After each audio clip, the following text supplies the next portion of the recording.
Selamat pagi pemirsa, senang sekali Buletin IPB kembali hadir menjumpai Anda dengan berita faktual dan terpercaya bersama saya Dinda Mirsyafitri.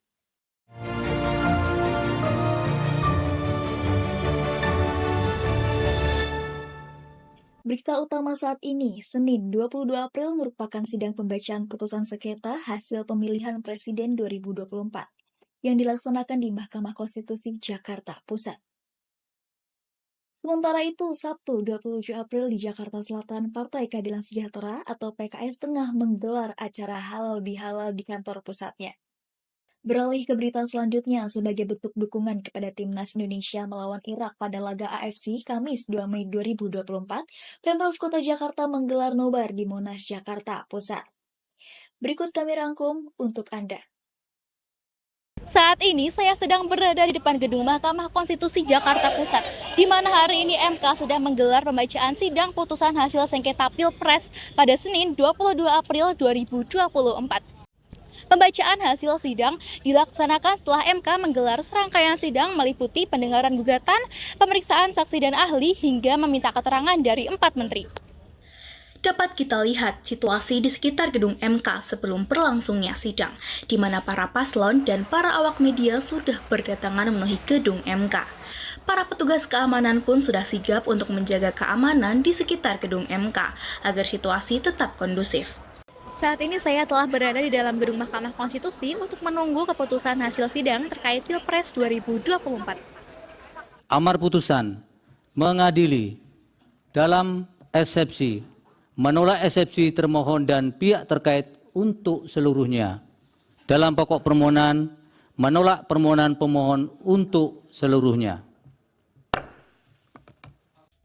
Setelah beberapa jam sidang dilaksanakan, pada pukul 15.10 WIB, sidang selesai dan para kuasa hukum dari masing-masing paslon memberikan hasil gugatan dari sidang yang digugat oleh paslon 01 dan 03 yang menduga adanya kecurangan terkait pemilu 2024. Sama-sama sudah menyaksikan jalannya persidangan tadi dan putusannya sudah kita ketahui ialah bahwa seluruh dalil-dalil yang dikemukakan oleh pemohon 1 maupun pemohon 2, baik terjadinya kecurangan pemilu, penyalahgunaan kekuasaan, nepotisme, kemudian abuse of power, kemudian penyalahgunaan bansos, penyalahgunaan sirekap, penyalahgunaan PLT kepala daerah, semua dinyatakan oleh Mahkamah tidak terbukti dan tidak mempunyai alasan hukum dan karenanya ditolak oleh Mahkamah Konstitusi. Baik, saat ini saya tengah berada di Bendung Ciliwung, Katulampa, Kota Bogor, di mana saat ini tengah ada perbaikan dikarenakan adanya kerusakan pada salah satu pintu. Perbaikan dimulai pada hari Kamis 24 April 2024. Sementara itu, dampak dari perbaikan, petugas memberlakukan sistem buka tutup jalan di area Bendung Katulampa yang pada Senin mendatang jalan akan ditutup total karena pekerja akan menerjunkan alat berat untuk memasang pintu air yang baru. Penyebabnya itu di saat air besar datang, bawa pohon yang hanyut, terus menabrak pintu air, terjadi kerusakan, jebol. Baik, saat ini saya sedang berada di Monumen Nasional di mana pada hari ini Kamis 2 Mei 2024 sedang diadakan acara nobar sebagai kesempatan bagi Timnas untuk maju ke Olimpiade 2024 sebagai wakil dari AFC. Dapat dilihat situasi di sekitar Monas yang telah dipadati masyarakat Jakarta untuk merasakan euforia nobar yang menggembirakan. Nobar yang diselenggarakan oleh Pemprov di Jakarta ini gratis dan terbuka untuk umum. Seperti yang sama-sama kita ketahui bahwa wilayah Monas ini sangatlah luas, sehingga kawasan Monas disebut mampu menampung 15.000 hingga 20.000 penonton. Walaupun nobar tersebut tidak dipungut biaya, terlihat di sekitar wilayah Monas, tepatnya di Plaza Monas Hi Selatan dijaga oleh petugas keamanan untuk memastikan situasi tetap kondusif. Tim Timnas Indonesia. Harapannya buat Indonesia ya sekarang mudah-mudahan bisa menang karena nanti bisa ikut Olimpiade di Paris gitu. Prediksi Untuk skornya mudah-mudahan 3-1. Ya, mudah-mudahan sih nggak usah banyak-banyak, 2-1 cukup. Ya kan? Oke, kalau bisa 3-1. Dari Jakarta, Aulia Syifa, Buletin IPB melaporkan. Baik pemirsa, jika segmen sebelumnya kita membahas topik yang cukup berat, pada segmen ini Buletin IPB akan merangkum berita yang santai untuk Anda simak.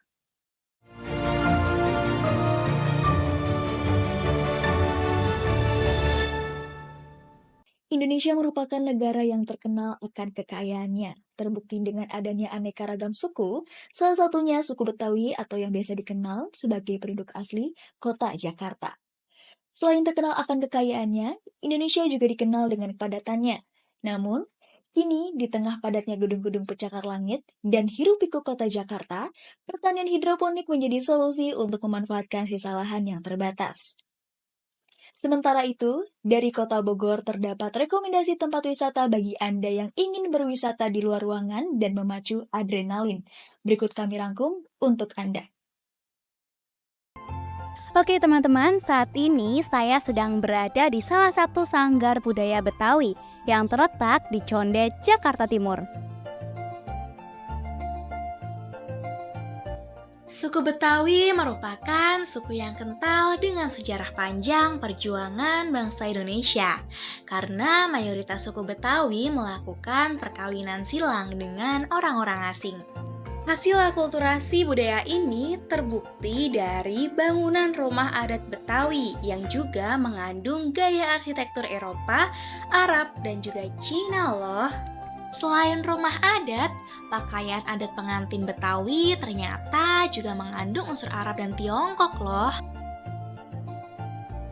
Oke teman-teman, jadi di belakang saya ini sudah ada baju tradisional khas Betawi, di mana ini ada baju sadaria untuk laki-laki dan ada kebaya kerancang untuk perempuan. Nah, selain memiliki rumah adat dan pakaian adat, tentunya suku Betawi juga memiliki alat musik tradisional nih. Pemirsa udah pada tahu belum nih, kalau alat musik gambang kromong merupakan salah satu ciri khas musik masyarakat Tionghoa. Selain itu, alat musik lainnya seperti rabana merupakan alat musik yang berasal dari budaya Arab loh.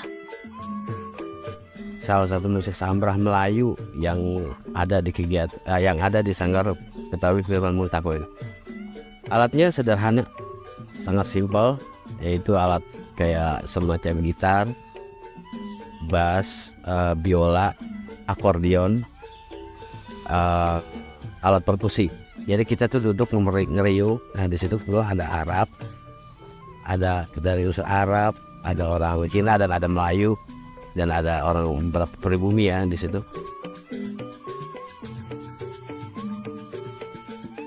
Seni tarian adat khas suku Betawi merupakan perpaduan dengan sejumlah budaya lain yang terdiri dari tari jaipong, tari cokek, dan kesenian lainnya. Namun, setelah sekian lama, tarian adat Betawi menjadi lebih dinamis dengan menghadirkan tarian baru yang membuat seni tari suku Betawi terlepas dari unsur budaya tarian lama.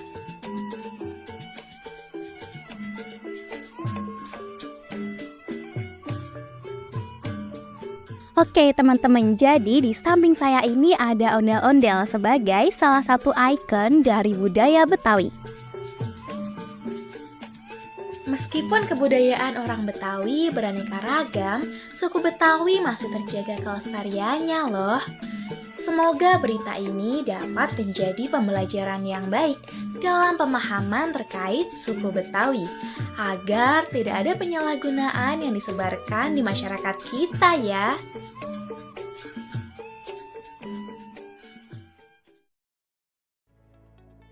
Hidroponik merupakan cara bercocok tanam tanpa menggunakan media tanah, melainkan menggunakan medium air yang berisikan zat hara.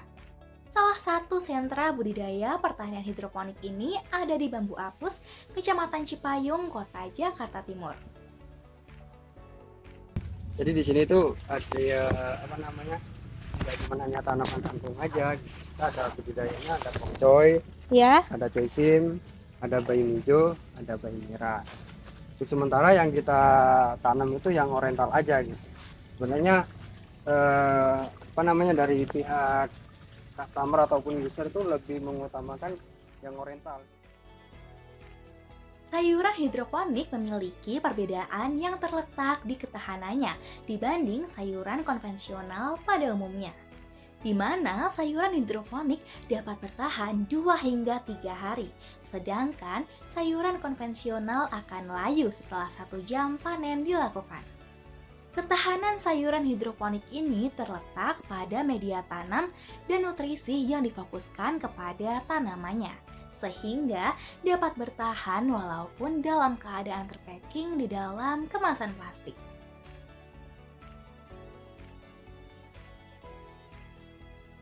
Dan rasanya sayur hidroponik itu sangat renyah, enak. Untuk kalangan masyarakat yang punya asam urat ataupun rematik, itu menggunakan sayur hidroponik sejenis kangkung itu tidak masalah, tidak ngefek, karena sayuran hidroponik ini udah selain higienis, terus kandungan zat asamnya cuma hanya 0,05%. Oh, pengetahuan baru berarti bagi orang tua yang udah ngidap asam urat, kolesterol itu nggak apa-apa makan kangkung asalkan yang hidroponik karena nggak bikin asam urat tadi ya. Bisa banget nih jadi solusi. Sebelum menjadi tanaman hijau seperti yang sudah kita saksikan, tanaman-tanaman tersebut melewati beberapa proses pembibitan loh. Jadi dari peremajaan ini, ya kan, dari sini 3 hari prosesnya, terus baru kita pindah ke tempat peremajaan. Nanti situ 3-4 hari baru kita masuk ke talang. Itu di talang itu proses pembesaran kita sampai panen. Dengan memanfaatkan air sebagai media tanam, pertanian hidroponik membuka peluang baru untuk menciptakan kebun-kebun di tengah pusat perkotaan yang ramai.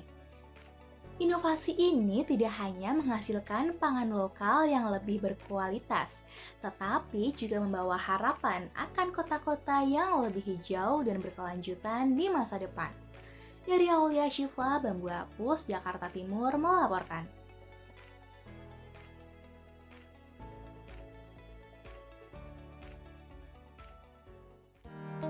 Setelah diresmikan oleh PT Andra Sentra Propertindo Tbk pada paruh kedua tahun lalu, Riviera Outbound Entertainment bisa menjadi opsi destinasi wisata keluarga di Kota Bogor yang menawarkan beragam aktivitas dan wahana outdoor serta pilihan edukasi yang menarik.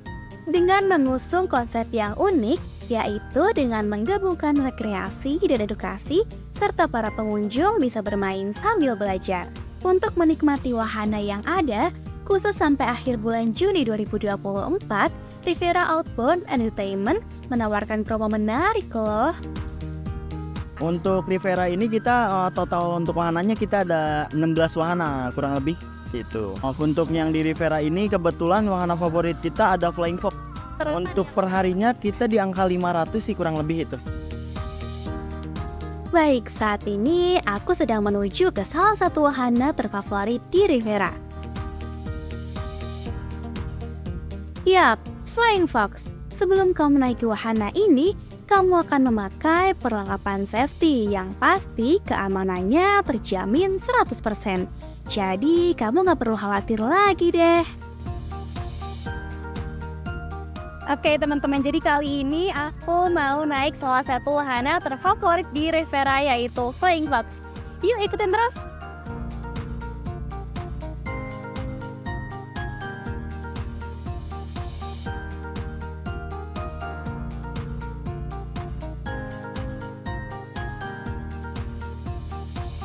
Naik Flying Fox ini benar-benar bikin aku ketagihan.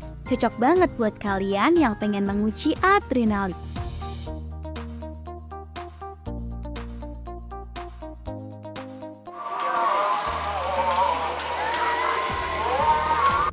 Selain Flying Fox, kalian bisa mendapatkan 10 wahana lainnya hanya dengan membeli paket terusan. Permainan tersebut diantaranya adalah rope and obstacles, wall climbing, easy rollers, trampoline, kano, perahu Popeye, perahu air, panahan, kursi sultan, dan taman rusa.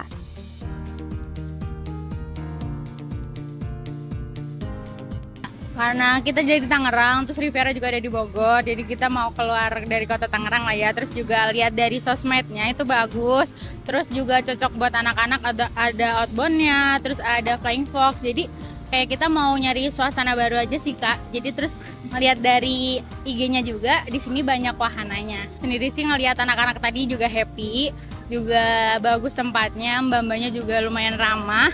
Jadi kitanya juga seneng sih Kak kunjung di sini. Oke, selanjutnya aku mau coba wahana yang bikin aku penasaran nih dari awal masuk ke Riviera. Pasti kalian udah tahu lah apa namanya. Yap, bener banget. Ini adalah wahana kano. Di wahana ini, kalian bisa memilih mau dayung sendiri atau didayungin sama ahlinya. Di sini aku pengen dayung sendiri. Rasanya deg-degan banget, takut nggak bisa jalan nih sebenarnya. Daripada penasaran, yuk kita cobain aja.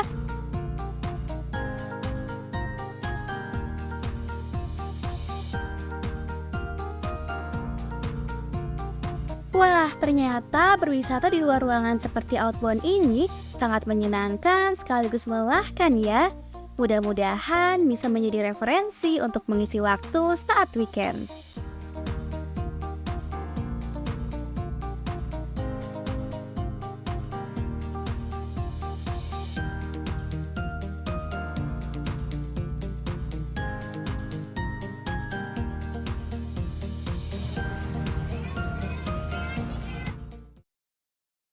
Baik pemirsa, itulah tadi berita-berita yang telah kami rangkum untuk Anda. Mulai dari informasi terkini hingga rekomendasi wisata. Berita-berita tadi sekaligus menutup perjumpaan kita kali ini. Saya Dinda Nursya Fitri dan segenap tim yang bertugas pamit undur diri. Sampai jumpa dan terima kasih.